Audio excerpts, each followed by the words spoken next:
Welcome to this explainer. Okay, so we're going to dive right into the structural blueprint of the DNP Capstone today. If you're currently navigating a Doctor of Nursing practice program, you already know that this capstone is the final, heavy lift of your entire journey.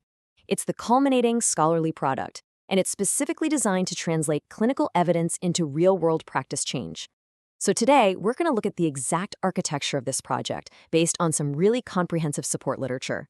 We'll break it down piece by piece so you can build your final project on a rock-solid foundation. Here is our roadmap for today. 1. Demystifying the DNP Capstone. 2. DNP versus PhD projects.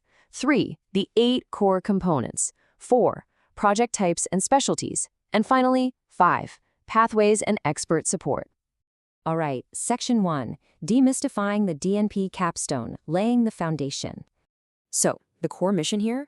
It's all about translating evidence into sustainable clinical change. Mandated by the American Association of Colleges of Nursing, or the AACN, your capstone really isn't just an exceptionally long essay. It is your primary evidence of doctoral-level competence. It proves that you can take existing evidence and actually use it to solve real problems in real-world clinical settings.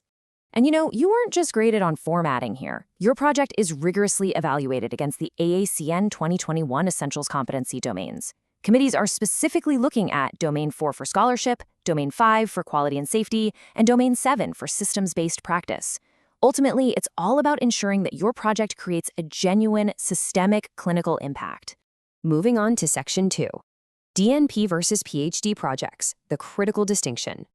Now this is huge. Confusing these two degrees actually creates the absolute most common and honestly the most serious scope error we see in capstone proposals. It's crazy how often this happens. A PhD dissertation is strictly research-focused, right? It uses experimental design to generate entirely new knowledge. DNP students, on the other hand, do not conduct original experimental research. You are not going to be randomizing patients or testing completely novel interventions. Instead, the DNP is practice-focused. You take existing, published evidence and implement it, very often through quality improvement methods, to improve your specific clinical setting.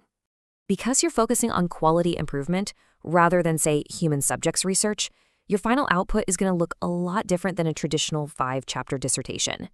You should expect to produce a scholarly manuscript, which typically spans about 60 to 120 pages, right alongside a practical deliverable. That could be a staff education program, a new clinical protocol, or maybe a policy document. The emphasis is entirely on actionable change. Section 3. The 8 core components, the blueprint. Everything, and I mean everything, begins with your PICOT question. Think of this as the true north that scopes out your entire project. It defines the exact patient group or population, the practice change intervention, the current standard comparison, the measurable clinical outcome, and of course, the timeframe for implementation. Literally every subsequent piece of your project traces directly back to the parameters you set right here. So phase 1 is all about rigorous planning. After you nail down that PICOT, you conduct a literature review, synthesizing about 15 to 30 primary peer-reviewed studies just to clearly identify your practice gap. Next, you select a theoretical framework, maybe something like the Iowa model or PARHAs to guide your change. And finally, you navigate the IRB proposal. Since you're generally translating evidence rather than conducting new experimental research, most DNP projects technically qualify as quality improvement rather than human subjects research. But you still have to properly document this for your institutional review board. Then we transition into phase 2, which is where your blueprint actually becomes reality.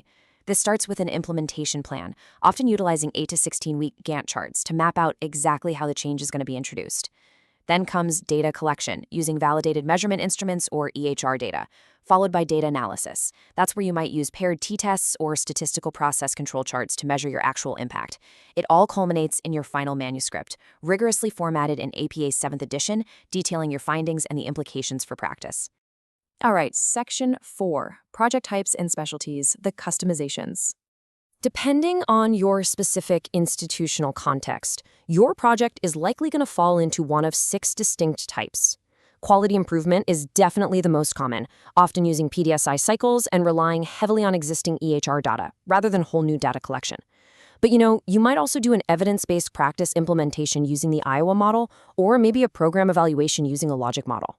Other standard options include clinical practice guideline development, policy change initiatives, or even educational program development. Now, what's truly remarkable here is that whether you're a family nurse practitioner tracking hypertension protocols in EPIC, a psychiatric mental health NP implementing depression screening protocols, or a CRNA measuring PACU length of stay, the core framework remains exactly the same. The overarching 8-component blueprint applies perfectly to all 13 recognized DNP specialization tracks. Literally, only your clinical setting, your specific topics, and your outcome metrics are going to change. Finally, Section 5, Pathways and Expert Support, the Build Timeline. Your project timeline is largely dictated by your entry pathway. The Post-BSN pathway usually spans 3 to 4 years and requires 1,000 or more clinical hours, which gives you a nice long runway to develop your proposal. On the flip side, the Post-MSN pathway is highly compressed. We're talking just 18 to 24 months with 500 or more additional clinical hours. While both pathways require the exact same 8 capstone components, post-MSN students face a much faster, way more demanding transition from proposal approval straight into implementation. Let's be completely real for a second. Hitting a wall happens to everyone. Navigating IRB checklists to prove your project is quality improvement, or suddenly having to remember the exact difference between a paired t-test and a Wilcoxon signed rank test, yeah, that can induce panic in anyone who's on a tight deadline.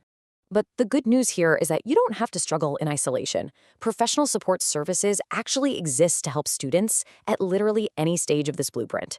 Whether you're stuck in semester 1 just trying to develop your PICOT question, or you need a track match specialist to help synthesize your literature review, or maybe you just need an extra set of eyes to help form out the discussion section of your final manuscript. Component by component, expert support is out there. These resources are really designed to help you meet those ultra-strict committee expectations. And the standard is high. They provide targeted assistance to ensure your deliverables are perfectly aligned with ACN standards, properly formatted in APA 7th edition, and customized by track-matched specialists. They focus on one primary goal: getting your document committee-ready and completely aligned with your specific university guidelines. So, as we wrap up this explainer, I want to leave you with a question to ponder. As you look at the architectural blueprint of your own doctoral journey, from that initial PICO question all the way to the final APA manuscript, what specific clinical gap will your final capstone project ultimately solve? Your blueprint is ready. It's time to start building. Thanks so much for joining me, and keep learning.